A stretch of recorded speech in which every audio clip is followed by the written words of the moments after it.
Good evening from Washington. I'm Larry O'Connor, and we begin tonight with corruption. Corruption in our government. Corruption in our government right at the doorstep of the President of the United States, and corruption in our electoral process. Only a handful of investigative journalists even bother to look into these stories, but we're joined by one of them, the best, John Salem. He's editor-in-chief of Just the News. John, thanks for joining us. Great to be with you, Larry, and congratulations on the show. I love it. Thank you, my friend. Let's focus first on the electoral corruption and the concerns about this upcoming election, because we're just, 12 days out, and we've got an extraordinary story out of Florida. The whistleblower in this case is a Democrat. What have we learned? Yes, a candidate for Orange County commissioner in Orlando came forward with a sworn affidavit saying, hey, there's been ballot harvesting going on in Central Florida for 2 decades. I have video footage of it. I have names. I have the people who made the payments. I have the script that the ballot brokers use to go into the black communities of Orlando and get people their ballots. I've seen them open people's ballots and change and alter ballots before submitting them. Explosive allegations. She submits it to the Election Police Force that Ron DeSantis created. Ron DeSantis' police force tells us they've been able to corroborate enough information in a preliminary investigation to warrant a full criminal investigation. That began this week. We had the woman on, Cynthia Harris. She talks about this experience, why she came forward. She felt she got gypped in her own election back in August, and so she comes forward, lays out all this evidence, very detailed. Sounds a lot like 2,000 Mules, the Dinesh D'Souza movie. Yep. Sounds like exactly what Arizona has uncovered. They just indicted and got a conviction of a Democratic mayor in Yuma for ballot harvesting. Democrats appear to be running ballot harvesting operations in several key battleground states. This being a Democrat outing her own party in this. It's outrageous. And you mentioned this police investigative unit that Ron DeSantis, the governor of Florida, has created.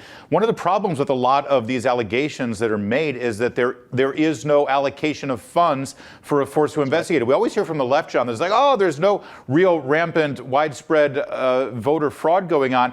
The states literally don't have any departments that have more than 3 or 4 people who look at it sometimes. Georgia only has 2 investigators. 2 investigators for a massively important state with a large and growing population.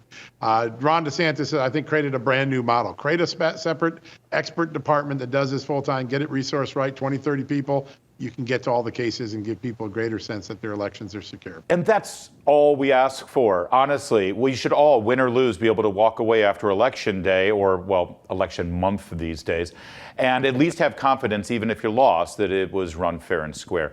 All right, speaking of that, one of the reasons why many people believe the 2020 presidential election wasn't fair and square is because all of the stories about Hunter Biden were silenced and censored across the board on mainstream media, except for the New York Post. I knew about the stories because I read Just the News, John Solomon, but now we've got new revelations. What is this story about a potential Chinese communist operative working as Hunter Biden's secretary? Yeah, she was like his administrative assistant, right-hand man in a period of time when the Biden family was working hard to help China try to buy our natural gas from under our feet here in America and sell it to China. Keep this in mind. We have President Joe Biden that is stopping us from harvesting our natural gas so we can use it here in America, gotten rid of our energy independence. But before he did that, his son and his brother were in a large operation to try to sell to China those same natural resources that we could be using here. This woman's name is Bao, according to Congressman Comer, the chair or the ranking Republican on the House Oversight Committee. She has significant ties to the Chinese Communist Party, and she was facilitating these deals when the company that Hunter Biden was working with, this is a common pattern. People who go work with Hunter Biden end up getting arrested and in trouble all the time. Not him, but the people around him. Yeah. The Chinese executives of the company that were doing this, they get all arrested in China for corruption. She says, hey, keep it going. Don't stop. You don't have to worry about the Chinese will still do the deals with you. And then a year or so later, as 2019, when Donald Trump's thinking about running for re-election, she's there encouraging Hunter Biden, get your dad to run for president. We would love to have your dad running for president. So all through this period, James Comer believes that her activities mirror that of Chinese intelligence activities.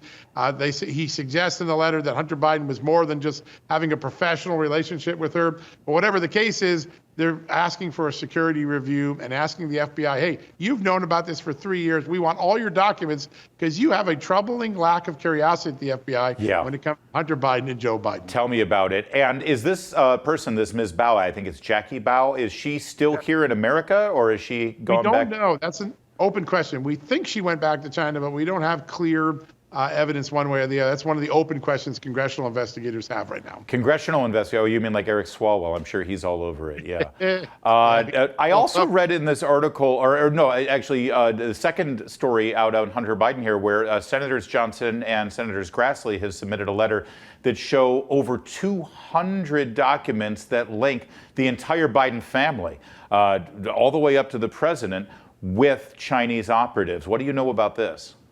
Some of the evidence they cite in that letter was in stories I did just a couple weeks ago.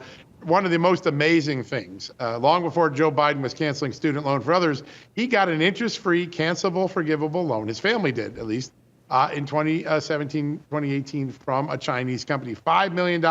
Hunter Biden, James Biden taking the proceeds from it. The loan is forgiven. And those sort of contacts go into a company that Hunter Biden formed that his father had access to. Joe Biden actually had keys to the office. Talked about being a silent partner, the big guy in that. Chuck Grassley and Ron Johnson say, listen, FBI, you've had this for a long time. We're going to send it to you again to refresh your recollection. When are you going to start investigating it? Same question James Comer asked in the House. People are starting to wonder, why does it take 4 years to make a case like this when you can prosecute 800 people in the Capitol riots in a few short months? They see this disparate system. They're beginning to put pressure on Chris Wray to say, why aren't you pursuing this more aggressively? Yeah, and to that end, I'm sure you saw I had President Trump on the show last week, and I asked him point blank, do you regret putting Christopher Wray in that position? Who recommended to you that you put Christopher Wray in that position? He hemmed a little bit on that. I was expecting him to say, yeah, it was probably the biggest mistake of my presidency, but he's I don't know, he's still leaving a door open that Christopher Wray might come around. Is there any indication that he might, especially after the Mar-a-Lago raid? Well, he's going to be coming around to Capitol Hill a lot more if Republicans get charged. I think he might want to get a hotel room right outside the Capitol, because between all the committees that have questions about him on Chinese espionage, the Biden family, the Russia collusion case, which all the misconduct under, he's going to be spending most of his days in a chair on Capitol Hill with his arm raised to the right. The FBI has really serious problems, and it isn't just political investigations. We saw it in the Nassar investigation in Michigan, where many more girls were sexually assaulted because the FBI dropped the ball. That's right. It's not able to do the basics anymore. I think you're going to see a church-like committee investigation like we had in the 70s. A lot of famous people are calling for that, including Devin Nunes. Yeah. Keep an eye on that. Maybe a blue ribbon commission that dominates a whole year investigating the FBI. Real fast, John Salem, you just mentioned, what takes it all these many years to actually see what's going wrong. Jon Stewart, the former host of The Daily Show, he's a comedian. He made news yesterday by saying something that's pretty obvious. Gee, that whole Hunter Biden Burisma thing, it sure seems like it's corrupt. Is this the beginning of the dominoes starting to fall here?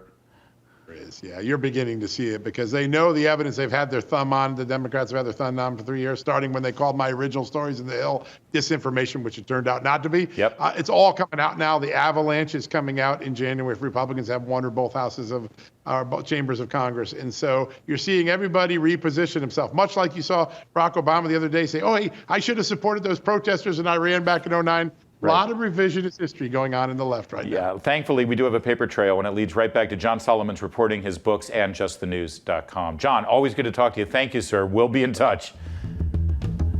More to come on O'Connor Tonight.